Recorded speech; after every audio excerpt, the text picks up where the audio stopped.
اور کتاب میں ابراہیم کا ذکر کرو، بے شک وہ نہایت سچے تھے، پیغمبر تھے۔ جب انہوں نے اپنے باپ سے کہا کہ ابا، آپ ایسی چیزوں کو کیوں پوچھتے ہیں جو نہ سنیں اور نہ دیکھیں اور نہ آپ کے کچھ کام آ سکیں؟ ابا، مجھے ایسا علم ملا ہے جو آپ کو نہیں ملا، تو میرے ساتھ ہو جائیے، میں آپ کو سیدھی راہ پر لے چلوں گا۔ ابا، شیطان کی پوجا نہ کیجیے، بے شک شیطان اللہ کا نافرمان ہے۔ ابا، مجھے ڈر لگتا ہے کہ آپ کو اللہ کا عذاب آ پکڑے تو آپ شیطان کے ساتھ ہی ہو جائیں۔ اس نے کہا کہ ابراہیم، کیا تو میرے معبودوں کے خلاف ہے؟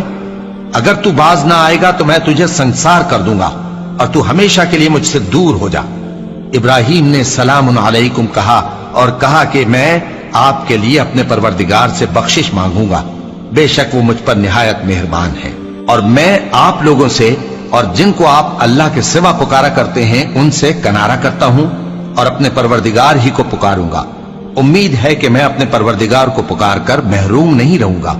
اور جب ابراہیم ان لوگوں سے اور جن کی وہ اللہ کے سوا پرستش کرتے تھے الگ ہو گئے تو ہم نے ان کو اسحاق اور اسحاق کو یعقوب بخشے اور ہر ایک کو پیغمبر بنایا، اور ہم نے ان کو اپنی رحمت سے بہت سی چیزیں عنایت کی اور ان کا ذکر جمیل بلند کیا۔ اور کتاب میں موسیٰ کا بھی ذکر کرو، بے شک وہ ہمارے برگزیدہ تھے اور رسول تھے، نبی تھے، اور ہم نے ان کو طور کی داہنی طرف سے پکارا اور باتیں کرنے کے لیے نزدیک بلایا، اور اپنی مہربانی سے ان کو ان کا بھائی ہارون پیغمبر بنا کر عطا کیا۔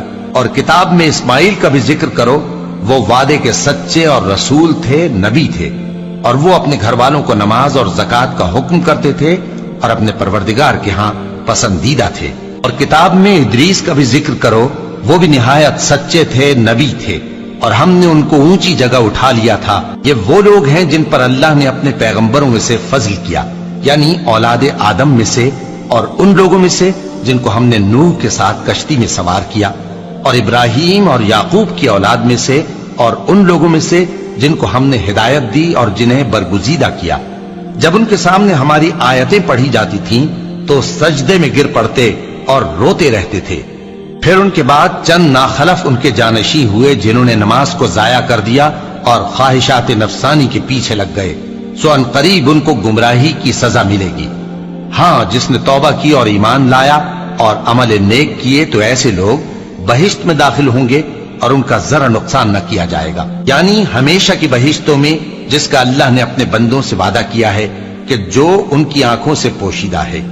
بے شک اس کا وعدہ نیکوکاروں کے سامنے آنے والا ہے، وہ اس میں سلام کے سوا کوئی بیہودہ کلام نہ سنیں گے اور ان کو صبح و شام کھانا ملے گا۔ یہی وہ جنت ہے جس کا ہم اپنے بندوں میں سے ایسے شخص کو مالک بنائیں گے جو پرہیزگار ہوگا۔ اور فرشتوں نے پیغمبر کو جواب دیا کہ ہم تمہارے پروردگار کے حکم کے سوا اتر نہیں سکتے، جو کچھ ہمارے آگے ہے اور جو پیچھے ہے اور جو اس کے درمیان ہے سب اسی کا ہے، اور تمہارا پروردگار